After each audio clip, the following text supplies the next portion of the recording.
जरा रुकिए। इस ऑडियो बुक को सुनते समय किसी और के बारे में मत सोचिए, ना अपने दोस्त के बारे में, ना अपने दुश्मन के बारे में, ना अपने पार्टनर के बारे में। क्योंकि अगर आप सच में ध्यान से सुनेंगे तो सबसे पहले आप खुद बेनकाब होंगे। इंसान सबसे बड़ा झूठ दूसरों से नहीं, खुद से बोलता है। हम कहते कुछ हैं, महसूस कुछ करते हैं और जीते कुछ और हैं। और इसी अंतर को समझ लेने वाला व्यक्ति लोगों को देखता नहीं, पढ़ने लगता है। महान दार्शनिक फ्रीडरिक नीत्शे कहते हैं, हर इंसान एक मुखौटा पहनता है और जो मुखौटे के पीछे है वो खुद उस इंसान से भी डरता है। आज की दुनिया में जो इंसान व्यवहार पढ़ना सीख लेता है वो शब्दों से धोखा नहीं खाता। ये ऑडियो बुक आपको चालाक नहीं, सचेत बनाएगी। चैप्टर 1, मुखौटा। जो दिखता है वो सच नहीं होता। एक आदमी रोज हंसता है। उसकी मुस्कान हमेशा तैयार रहती है, जैसे कोई अभ्यास किया हुआ अभिनय। वो हर किसी से अच्छे से बात करता है, हालचाल पूछता है, मजाक करता है। लोग उसे देखकर कहते हैं, कितना पॉजिटिव इंसान है। उसके आसपास रहकर लगता है जैसे जिंदगी में कोई परेशानी नाम की चीज होती ही नहीं। लेकिन कोई ये नहीं देखता कि वही आदमी जब अकेला होता है तो खुद से बात नहीं कर पाता। कमरे में सन्नाटा होते ही वो बेचैन हो जाता है, मोबाइल उठाता है, शोर ढूंढता है, किसी से जुड़ने की कोशिश करता है।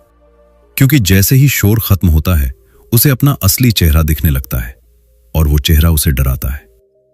नीत्शे कहते हैं कि इंसान का सबसे असली रूप तभी बाहर आता है जब वो अकेला होता है, जब देखने वाला कोई नहीं होता, जब प्रभावित करने के लिए कोई मौजूद नहीं होता, जब तालियां और स्वीकृति दोनों गायब हो जाते हैं। समाज में हम जो होते हैं वो अक्सर हमारा सच नहीं होता, वो हमारा सर्वाइवल का किरदार होता है। हम सीख जाते हैं कि किस जगह कैसा बनना है, कहां मजबूत दिखना है, कहां खुश दिखना है और कहां चुप रहना है। आप ये सोचते हैं कि लोग जैसे दिखते हैं वैसे ही होते हैं, लेकिन सच्चाई इससे कहीं ज्यादा गहरी और असहज है।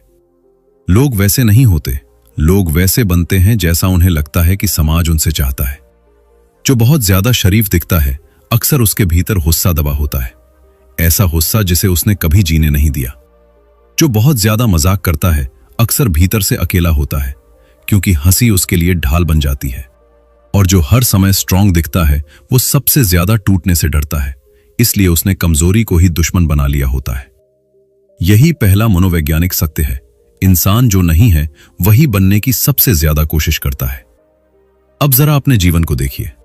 उन पलों को याद कीजिए जब आपने भी कोई भूमिका निभाई थी, जब आपने अपनी सच्ची भावना छुपाई थी सिर्फ इसलिए ताकि लोग आपको स्वीकार कर लें।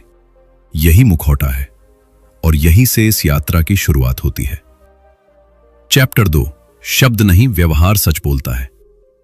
लोग अक्सर बड़े आराम से कह देते हैं, मैं तुम्हारा बुरा कभी नहीं चाहूंगा। यह वाक्य सुनने में भरोसेमंद लगता है, मन को थोड़ी देर के लिए सुकून भी देता है। लेकिन समय बीतते ही आप देखते हैं कि वही लोग आपकी पीठ पीछे आपकी असफलता पर हल्की सी मुस्कान ले आते हैं, कभी ताना बनकर, कभी मजाक बनकर और कभी चुपचाप संतोष के रूप में। ऐसा क्यों होता है? क्योंकि शब्द सस्ते होते हैं, उन्हें बोलने में कुछ नहीं लगता, लेकिन व्यवहार महंगा होता है। व्यवहार में इंसान की ऊर्जा, उसकी प्राथमिकताएं और उसका सच झलक जाता है। नीत्शे के अनुसार अगर आप किसी इंसान को सच में समझना चाहते हैं तो उसके शब्दों पर मत जाइए। शब्द अक्सर सोच समझकर चुने जाते हैं, उनमें छवि बनाने की कोशिश होती है। असल कहानी वहां नहीं होती। असल कहानी वहां होती है जहां इंसान बार बार वही करता है, वहां जहां वो बिना सोचे प्रतिक्रिया दे देता है, वहां जहां कुछ सवाल उसे असहज कर देते हैं और वो उन्हें टालने लगता है, वहां जहां उसका व्यवहार उसके कहे हुए वाक्यों से मेल नहीं खाता। जो इंसान हर बात समझाने लगता है, हर छोटे आरोप पर सफाई देने लगता है, वो असल में सामने वाले को नहीं, खुद को सही साबित करने की कोशिश कर रहा होता है। क्योंकि भीतर कहीं ना कहीं वो खुद पर पूरा भरोसा नहीं कर पाता। और जो इंसान अचानक चुप हो जाता है वो हमेशा कमजोर नहीं होता। कभी कभी वो समझ चुका होता है कि शब्द अब कुछ बदल नहीं पाएंगे। कभी कभी मौन बहस से ज्यादा सटीक उत्तर होता है। कभी कभी चुप रहना अपनी ऊर्जा को बचाने का तरीका होता है। यही दूसरा मनोवैज्ञानिक सत्य है। जो व्यक्ति खुद पर भरोसा करता है उसे खुद को साबित करने की जरूरत नहीं होती। उसे हर गलतफहमी सुधारनी नहीं पड़ती। उसे हर आरोप का जवाब देना जरूरी नहीं लगता। आज की दुनिया में सबसे खतरनाक इंसान वो नहीं है। चैप्टर 3, अति प्रतिक्रिया, भीतर छुपा डर। क्या आपने कभी ध्यान दिया है कि कुछ लोग बहुत छोटी सी बात पर अचानक भड़क उठते हैं? एक सामान्य सा वाक्य, एक हल्की सी टिप्पणी, और उनके भीतर जैसे तूफान आ जाता है। आवाज ऊंची हो जाती है, शब्द कठोर हो जाते हैं और माहौल भारी हो जाता है। असल में उस पल समस्या वो बात नहीं होती, वो बात सिर्फ एक चिंगारी होती है। असली आग कहीं और से जल रही होती है। वो चिंगारी किसी पुराने घाव को छू जाती है, किसी दबे हुए डर को जगा देती है, किसी ऐसी सच्चाई को सामने ले आती है जिससे वो इंसान बरसों से भाग रहा होता है। नीचे कहते हैं कि जिस जगह इंसान सबसे ज्यादा चिल्लाता है, वहीं वो सबसे ज्यादा कमजोर होता है। चीख अक्सर ताकत नहीं होती, वो असहायता की आवाज होती है। जब भीतर का संतुलन टूट चुका होता है, तब बाहर की प्रतिक्रिया बेकाबू हो जाती है।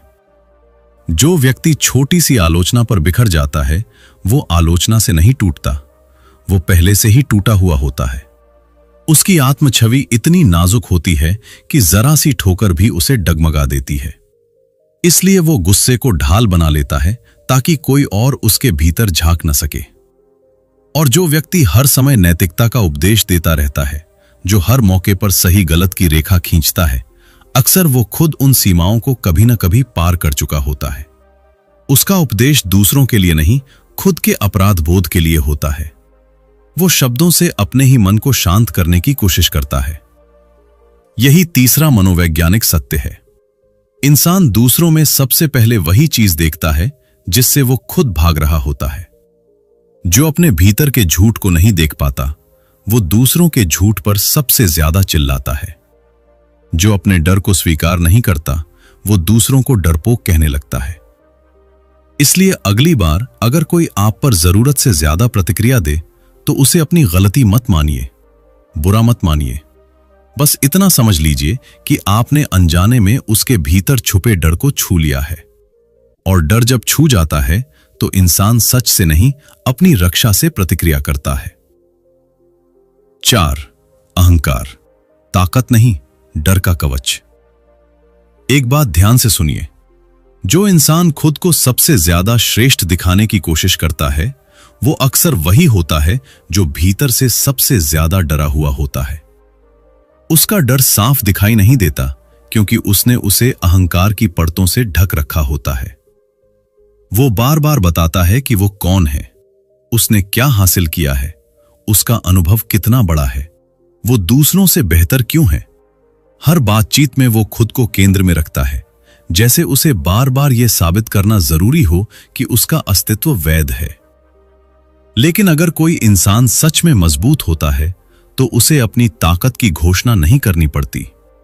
शेर को यह बताने की जरूरत नहीं होती कि वो शेर है, उसकी मौजूदगी ही काफी होती है।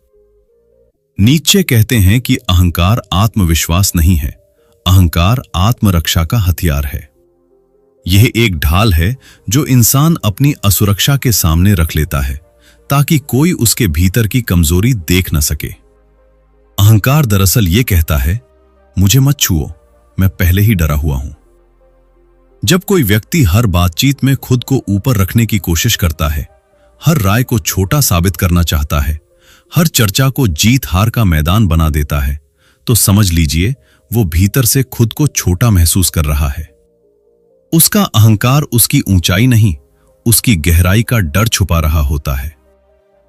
यही चौथा मनोवैज्ञानिक सत्य है। सुपीरियर दिखने की कोशिश इंफीरियर महसूस करने से जन्म लेती है। जो खुद से संतुष्ट होता है, वो तुलना नहीं करता। जो खुद में स्थिर होता है, वो दूसरों को नीचा दिखाने की जरूरत नहीं महसूस करता। अब जरा अपने अनुभव को देखिए। क्या आपने कभी ऐसे लोगों को नहीं देखा जो हर चर्चा को कंपटीशन बना देते हैं, हर बात में जीत ढूंढते हैं, हर सवाल को चुनौती समझ लेते हैं? वे जीतना नहीं चाहते, वे हार से डरते हैं, और यह डर ही उनके अहंकार का असली चेहरा होता है। चैप्टर 5, अटेंशन, सबसे खतरनाक नशा। आज की दुनिया में अगर कोई चीज सबसे सस्ती है तो वो है ध्यान। हर तरफ लोग मौजूद हैं, हर पल कोई न कोई देखने वाला मिल ही जाता है, लेकिन यही ध्यान जब लत बन जाए तो सबसे खतरनाक नशे में बदल जाता है। जो इंसान हर समय स्पॉटलाइट में रहना चाहता है वो अक्सर अकेले में खुद के साथ बैठ नहीं पाता। जैसे ही तालियां रुकती हैं, जैसे ही नोटिफिकेशन शांत होते हैं, उसके भीतर एक अजीब सी बेचैनी शुरू हो जाती है। उसे लगता है जैसे कुछ खो गया है, जैसे उसका अस्तित्व धुंधला पड़ रहा हो। इसलिए वो शोर पैदा करता है, वो बोलता है, पोस्ट करता है, दिखाता है, हर पल कुछ न कुछ साझा करता है ताकि भीतर उठने वाली आवाज उसे सुनाई न दे। क्योंकि भीतर की आवाज अक्सर सवाल पूछती है और सवालों से भागना इंसान की सबसे पुरानी आदत है। नीत्शे कहते हैं कि जो इंसान खुद से भागता है वो भीड़ में खो जाता है। भीड़ उसे पहचान देती है, नाम देती है, कुछ देर के लिए अर्थ भी दे देती है, लेकिन जैसे ही भीड़ हटती है वो खालीपन फिर लौट आता है। जो बहुत ज्यादा पोस्ट करता है, जो हर पल वैलिडेशन चाहता है, जो हर बात पर रिएक्शन मांगता है, वो असल में ध्यान नहीं चाहता, वो सुरक्षा चाहता है। उसे ये भरोसा चाहिए कि वो दिख रहा है, कि वो गायब नहीं हो रहा, कि उसका होना किसी के लिए मायने रखता है। यही 5वां मनोवैज्ञानिक सत्य है।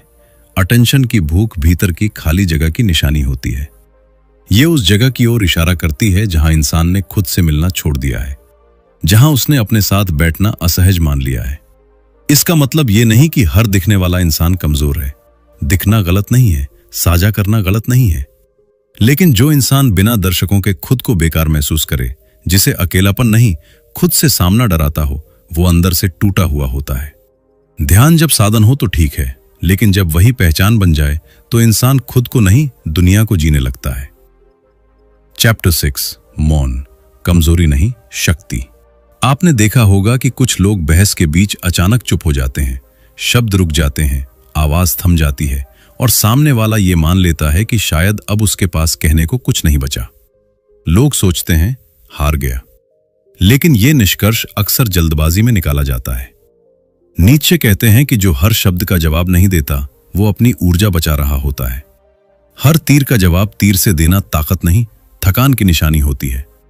मौन कई बार पीछे हटना नहीं, एक कदम भीतर जाने जैसा होता है। मौन के भी 2 रूप होते हैं। एक वो मौन जो डर से पैदा होता है, जिसमें इंसान बोलना चाहता है लेकिन डर उसे रोक देता है। ये मौन बोझ बन जाता है और भीतर ही भीतर इंसान को तोड़ता रहता है। दूसरा मौन समझ से पैदा होता है। इस मौन में घबराहट नहीं होती, ये ठहराव होता है, जैसे कोई व्यक्ति स्थिति को देख रहा हो, तौल रहा हो और तय कर रहा हो कि बोलना जरूरी है या नहीं। ये मौन प्रतिक्रिया नहीं, चयन होता है। जो व्यक्ति हर बात पर बोल पड़ता है वो खुद को नियंत्रित नहीं कर पाता। उसके शब्द उसके आगे दौड़ते रहते हैं। वो अक्सर बाद में सोचता है कि काश ये न कहा होता। लेकिन जो व्यक्ति जरूरत पड़ने पर चुप रहना जानता है वो परिस्थिति को नियंत्रित करता है। वो तय करता है कि उसकी ऊर्जा कहां खर्च होनी चाहिए। यही छठा मनोवैज्ञानिक सत्य है। मौन शक्ति होता है जब वो डर से नहीं समझ से पैदा हो। यह शक्ति शोर नहीं करती लेकिन असर छोड़ जाती है। ये सामने वाले को बोलने का मौका देती है और अक्सर उसी बोलने में उसका सच बाहर आ जाता है।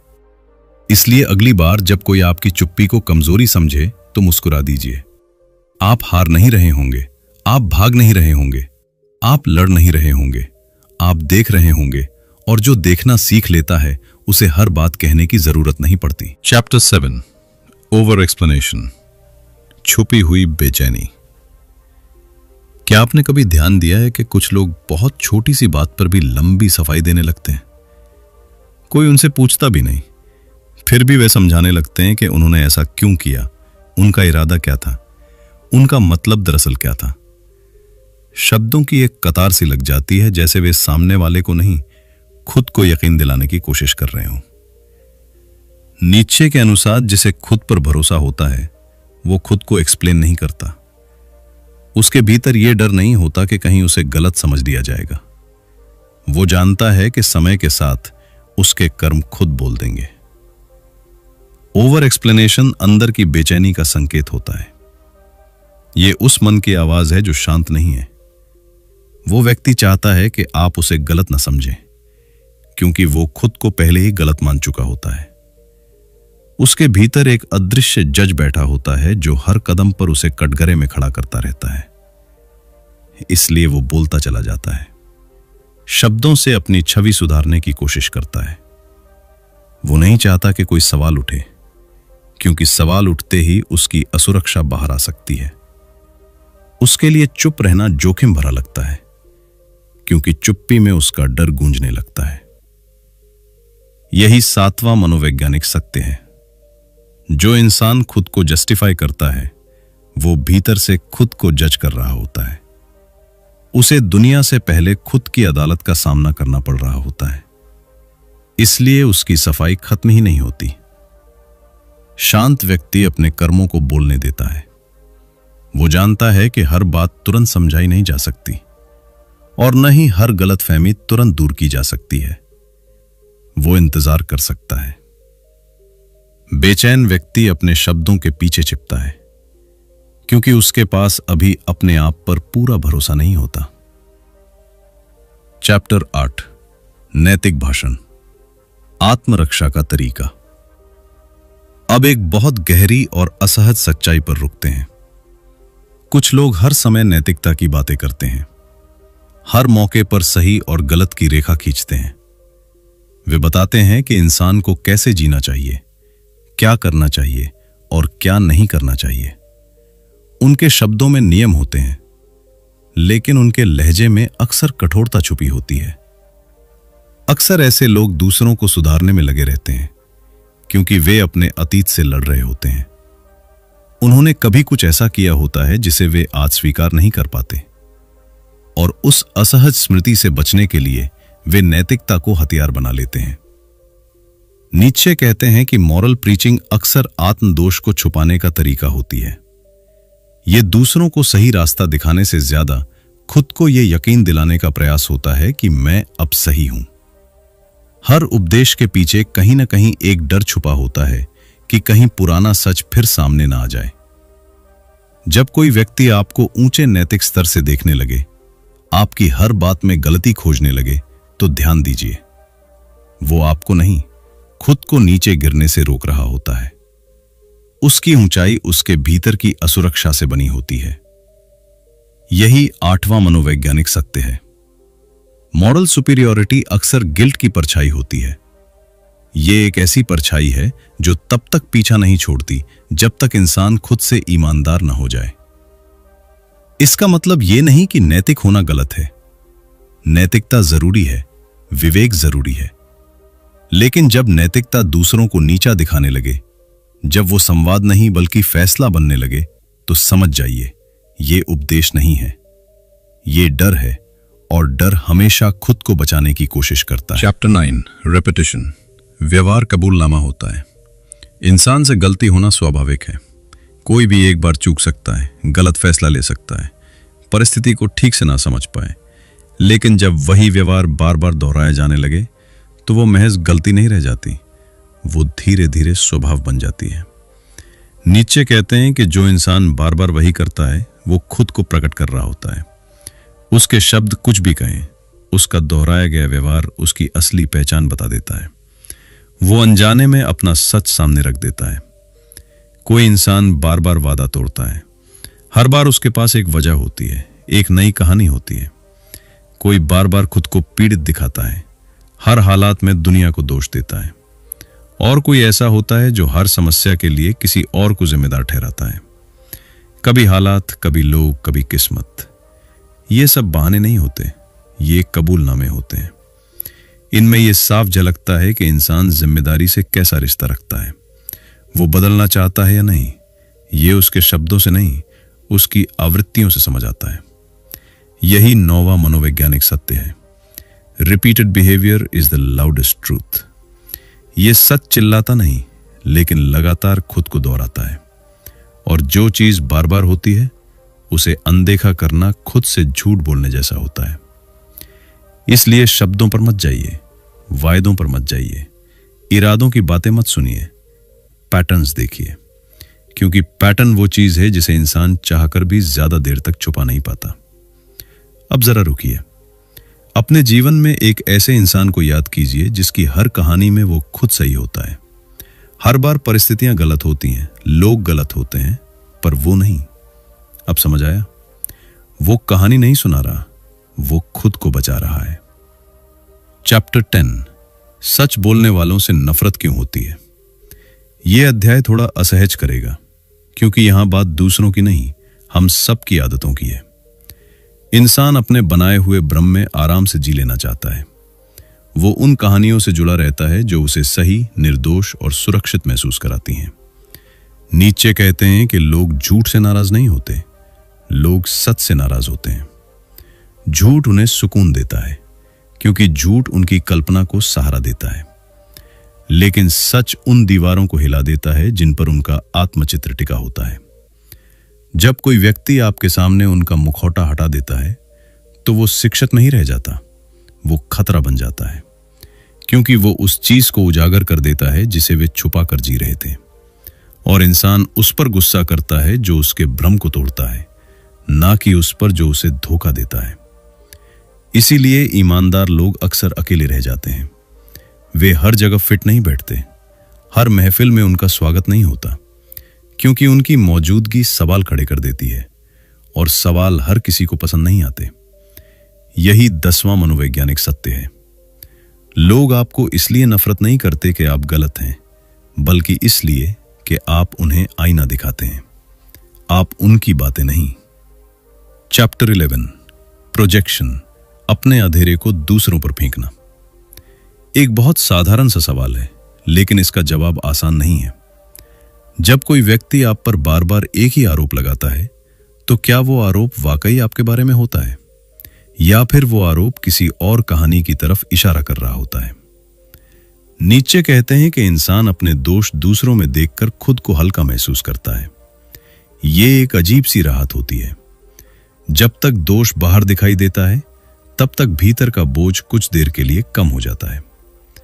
प्रोजेक्शन मन की सबसे चालाक रक्षा प्रणाली है।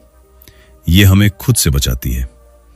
इंसान वो बात खुद के बारे में स्वीकार नहीं कर पाता जो उसकी छवि को तोड़ सकती है, इसलिए वो उसे दूसरों पर चिपका देता है। वो कहता है समस्या तुम हो, ताकि उसे ये न कहना पड़े समस्या मुझ में है। जो व्यक्ति बार बार कहता है कि लोग बहुत सेल्फिश हैं, अक्सर वही अपने फायदे के लिए सब कुछ करने को तैयार होता है। जो हर किसी को झूठा कहता है, वो अक्सर खुद सच से सबसे ज्यादा डरता है, क्योंकि सच सामने आते ही उसकी बनाई हुई छवि टूट सकती है। प्रोजेक्शन में आरोप अचानक नहीं आते, वे बार बार आते हैं। एक ही शब्द, एक ही शिकायत, एक ही कहानी। जैसे कोई व्यक्ति आपको नहीं, खुद को समझाने की कोशिश कर रहा हो। वो चाहता है कि कोई और उसके भीतर के अंधेरे को अपने ऊपर ले ले। यही 11वां मनोवैज्ञानिक सत्य है। जो आरोप बिना सबूत बार बार लगाए जाएं, वे बयान नहीं होते, वे कन्फेशन होते हैं। वे उस बात का संकेत होते हैं जिसे इंसान खुद के बारे में मानने से इनकार कर रहा है।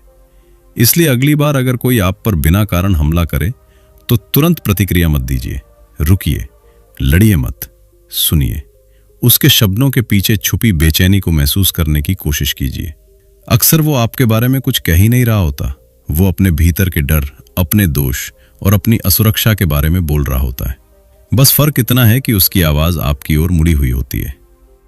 चैप्टर 12, दूसरों की सफलता से जलन क्यों होती है।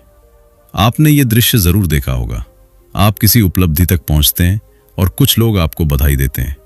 शब्द सही होते हैं, आवाज में मिठास भी होती है, लेकिन आंखों में वो खुशी नहीं होती जो दिल से निकलती है। मुस्कान अधूरी होती है और बधाई औपचारिक सी लगती है। नीत्शे कहते हैं कि इंसान दूसरों की उपलब्धि से नहीं, अपनी असफलता से जलता है। जलन का जन्म किसी और की ऊंचाई देखकर नहीं होता, बल्कि अपने भीतर की नीचाई महसूस करने से होता है। जब सामने वाला आगे बढ़ता है, तो वो हमारे सामने हमारे ही रुके हुए कदम रख देता है। इसीलिए कुछ लोग आपकी तरक्की को छोटा साबित करने लगते हैं। वे आपके संघर्ष को हल्का बता देते हैं। कहते हैं, अरे इसमें क्या बड़ी बात है, तुम्हें तो मौके मिल गए, किस्मत ने साथ दे दिया होगा। ये वाक्य आपकी सफलता के बारे में नहीं होते, ये उनके भीतर की अधूरी इच्छाओं की आवाज होते हैं। आपने उनके मन में एक ऐसा सपना जगा दिया होता है जिसे उन्होंने कभी पूरा नहीं किया।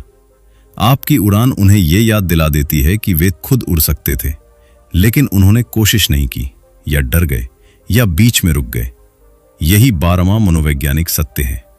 जो इंसान आपकी उड़ान को छोटा बताए, वो खुद उड़ने से डरता है। वो आपको नीचा नहीं कर रहा होता, वो अपने डर को शांत करने की कोशिश कर रहा होता है। अगर वो आपकी सफलता को स्वीकार कर ले, तो उसे अपनी असफलता का सामना करना पड़ेगा। इसलिए हर मुस्कान को समर्थन मत समझिए, हर बधाई सच्ची नहीं होती। कुछ लोग आपको आगे बढ़ते देखकर सिर्फ ये जांचते हैं कि उनका दर्द अब भी छुपा हुआ है या नहीं। चैप्टर 13 पावर डायनामिक्स, कौन ऊपर है कौन नीचे। हर बातचीत सिर्फ शब्दों का आदान प्रदान नहीं होती। बातचीत के नीचे एक अदृश्य स्तर पर हमेशा शक्ति का लेन देन चल रहा होता है। यह तय हो रहा होता है कि कौन नेतृत्व कर रहा है और कौन खुद को ढाल रहा है। नीत्शे कहते हैं कि जहां दो इंसान मिलते हैं वहां शक्ति का संतुलन बनता है। यह संतुलन बोली गई बातों से कम और अनकहे संकेतों से ज्यादा तय होता है।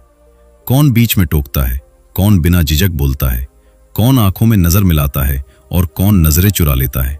ये सब छोटी बातें लगती हैं, लेकिन इन्हीं से तय होता है कि बातचीत किस दिशा में जाएगी। कभी कोई आदेश देता है और सामने वाला सफाई देने लगता है। कभी कोई अपनी बात रखता है और दूसरा उसे हल्के में टाल देता है। इन पलों में शक्ति धीरे धीरे एक तरफ खिसकती है, अक्सर बिना किसी शोर के, बिना किसी बहस के। जो व्यक्ति दूसरों को बोलने नहीं देता वो वास्तव में सुनने से डरता है। उसे लगता है कि अगर उसने सामने वाले को जगह दी तो उसकी अपनी पकड़ ढीली पड़ जाएगी। इसलिए वो शब्दों से घिराव करता है ताकि नियंत्रण बना रहे। और जो व्यक्ति हर बात पर हंस देता है, हर असहज पल को मजाक में बदल देता है, अक्सर वो टकराव से बच रहा होता है। हंसी उसकी ढाल बन जाती है जिसके पीछे वो अपने डर को छुपा लेता है। यही 13वां मनोवैज्ञानिक सत्य है। डोमिनेंस शोर से नहीं, प्रेजेंस से दिखती है। सच्ची शक्ति ऊंची आवाज नहीं मांगती, वो अपनी मौजूदगी से महसूस कराई जाती है। जिसे अपनी जगह का भरोसा होता है उसे साबित करने की जरूरत नहीं पड़ती। चैप्टर 14 डोमिनेंस और सबमिशन का खेल। कुछ लोग ऐसे होते हैं जो जहां भी जाते हैं कमरे का माहौल बदल जाता है। वे ना तो जोर से बोलते हैं, ना ही खुद को आगे रखने की कोशिश करते हैं, फिर भी लोगों की नजर अपने आप उनकी ओर चली जाती है। उनकी मौजूदगी में एक ठहराव होता है, एक स्थिरता जो शब्दों से ज्यादा असर करती है। क्यों ऐसा होता है? क्योंकि वे अप्रूवल नहीं मांगते। वे ये साबित करने की कोशिश नहीं करते कि वे कौन हैं। उनका आत्ममूल्य दूसरों की प्रतिक्रिया पर टिका नहीं होता। नीत्शे कहते हैं कि जो खुद को साबित नहीं करता वही सबसे ज्यादा प्रभावशाली होता है। ऐसे व्यक्ति को अपनी जगह बनाने की जरूरत नहीं पड़ती, क्योंकि वो पहले से ही अपने भीतर टिक चुका होता है। सबमिशन सिर झुकाने से पैदा नहीं होती, वो सेल्फ डाउट से जन्म लेती है। जब इंसान खुद पर भरोसा खो देता है तब वो अनजाने में अपनी शक्ति दूसरों के हाथों में दे देता है। वो हर बात में पूछने लगता है, मैं ठीक हूं ना, मैंने सही कहा ना? और हर बार ये सवाल पूछते हुए वो थोड़ा सा और झुक जाता है। यही 14वां मनोवैज्ञानिक सत्य है। पावर वहां से जाती है जहां वैलिडेशन मांगी जाती है। जब आप दूसरों से अपने मूल्य की पुष्टि चाहते हैं तो आप उन्हें यह अधिकार दे देते हैं कि वे आपको ऊपर या नीचे तय करें। इसका मतलब यह नहीं कि अहंकारी बन जाना चाहिए। डोमिनेंस का अर्थ दूसरों को दबाना नहीं है, इसका अर्थ है अपने भीतर स्थिर होना। जब आप खुद में टिक जाते हैं तो ना आपको ऊपर उठने की जल्दी होती है, ना नीचे गिरने का डर। चैप्टर 15 भीड़ का मनोविज्ञान, अकेले सच क्यों डराता है। आपने यह अनुभव जरूर किया होगा, जो बात अकेले में पूरी तरह सही लगती है, जिस पर आप निश्चिंत होते हैं, वही बात भीड़ के बीच पहुंचते ही डगमगाने लगती है। अचानक आपको लगने लगता है कि शायद आप ही गलत हैं, क्योंकि सामने कई आवाजें हैं और अकेली आवाज अक्सर खुद पर शक करने लगती है। नीत्शे कहते हैं कि भीड़ कभी सच नहीं खोजती, वो सिर्फ आराम खोजती है। सच असहज होता है, वो सवाल पूछता है, आदतों को तोड़ता है और जिम्मेदारी मांगता है। जबकि भीड़ को चाहिए बस इतना कि सब कुछ पहले जैसा चलता नहीं। भीड़ सोचती नहीं, वो उस दिशा में चलती या खतरा ना हो। इसीलिए जो व्यक्ति भीड़ से अलग सोचता है, जो सवाल उठाता है, उसे पागल कहा जाता है, क्योंकि उसका होना भीड़ के आराम को चुनौती देता है। यही 15वां मनोवैज्ञानिक सत्य है। ट्रूथ अकेला होता है, उसे सहारे की जरूरत नहीं होती। लाई को भीड़ चाहिए, क्योंकि झूठ अकेले खड़ा नहीं रह सकता। उसे मान्यता चाहिए, तालियां चाहिए, दोहराव चाहिए। अगर आप अकेले खड़े रह सकते हैं, अगर आप अपनी सोच को भीड़ की मंजूरी पर नहीं तौलते, तो समझ जाइए आप मानसिक रूप से मुक्त हो रहे हैं। यह आजादी आसान नहीं होती, लेकिन यही वो जगह है जहां इंसान वाकई खुद बनना शुरू करता है। चैप्टर 16 लोग क्यों हमला करते हैं जब वे हार जाते हैं। जब कोई व्यक्ति आपसे तर्क में हार जाता है तो वो अक्सर बहस बंद नहीं करता, वो दिशा बदल देता है। वो आपकी बात पर नहीं, आप पर हमला करने लगता है। अचानक मुद्दा आपकी सोच नहीं रहती, आपकी पहचान बन जाती है। वो कहेगा, तुम ऐसे ही हो, तुम्हारा लेवल यही है। ये वाक्य तर्क नहीं होते, ये घाव देने की कोशिश होते हैं। क्योंकि जब विचारों की लड़ाई हार जाती है तो अहंकार बचाने के लिए व्यक्ति व्यक्ति पर उतर आता है। नीचे कहते हैं कि जब तर्क समाप्त हो जाता है तो हमला शुरू होता है। इस पल में लड़ाई सच और झूठ की नहीं रहती, यह ईगो की लड़ाई बन जाती है। और ईगो हार मानने से पहले दूसरे को नीचा दिखाने की कोशिश करता है। यह हमला जीतने के लिए नहीं होता, यह खुद को बचाने के लिए होता है। सामने वाले को यह दिखाने के लिए कि मैं हारा नहीं हूं, मैं बस बहस बदल रहा हूं। लेकिन यह बदलाव उसकी हार को और साफ कर देता है। यही 16वां मनोवैज्ञानिक सत्य है। पर्सनल अटैक्स इंटेलेक्चुअल डिफीट का संकेत होते हैं। जहां तर्क कमजोर पड़ जाता है वहां शब्द जहर बन जाते हैं, और जो जहर उगलता है वो खुद को बचाने की कोशिश कर रहा होता है। अगर कोई व्यक्ति आपको नीचा दिखाने लगे, आपकी कद्र पर वार करने लगे, तो इसे व्यक्तिगत मत लीजिए। समझ जाइए आप उस स्तर पर पहुंच चुके हैं जहां उसके पास और कोई रास्ता नहीं बचा। अब जरा अपने जीवन के संघर्षों को देखिए। कहां कहां लोगों ने आपको समझने की बजाय आप पर हमला किया। अब समझ आया क्यों? क्योंकि उस पल आप तर्क में नहीं, स्थिति में ऊपर खड़े थे। चैप्टर 17, क्यों लोग वही बन जाते हैं जिससे वे नफरत करते हैं। एक अजीब लेकिन गहरी सच्चाई है। जो व्यक्ति किसी चीज से सबसे ज्यादा नफरत करता है वो अनजाने में उसी के इर्द गिर्द जीने लगता है। उसकी सोच, उसकी प्रतिक्रियाएं, उसका संघर्ष सब उसी दिशा में घूमने लगते हैं, और धीरे धीरे वो वही बन जाता है जिससे वो भागना चाहता था। नीचे कहते हैं कि जिससे तुम लड़ते हो उसी जैसे बन जाते हो, क्योंकि लगातार विरोध करते करते हम अपना ध्यान उसी पर टिकाए रखते हैं, और जहां ध्यान जाता है वहीं हमारी ऊर्जा भी जाने लगती है। लड़ाई हमें बदलती नहीं, वो हमें आकार देने लगती है। आपने देखा होगा कि कुछ लोग भ्रष्टाचार से लड़ते लड़ते खुद भ्रष्ट हो जाते हैं। कुछ लोग अहंकार का विरोध करते करते खुद अहंकारी बन जाते हैं। शुरुआत में उनका इरादा सही होता है, लेकिन समय के साथ विरोध ही उनकी पहचान बन जाता है, और पहचान बनते ही वे वही पैटर्न दोहराने लगते हैं जिसे वे तोड़ना चाहते थे।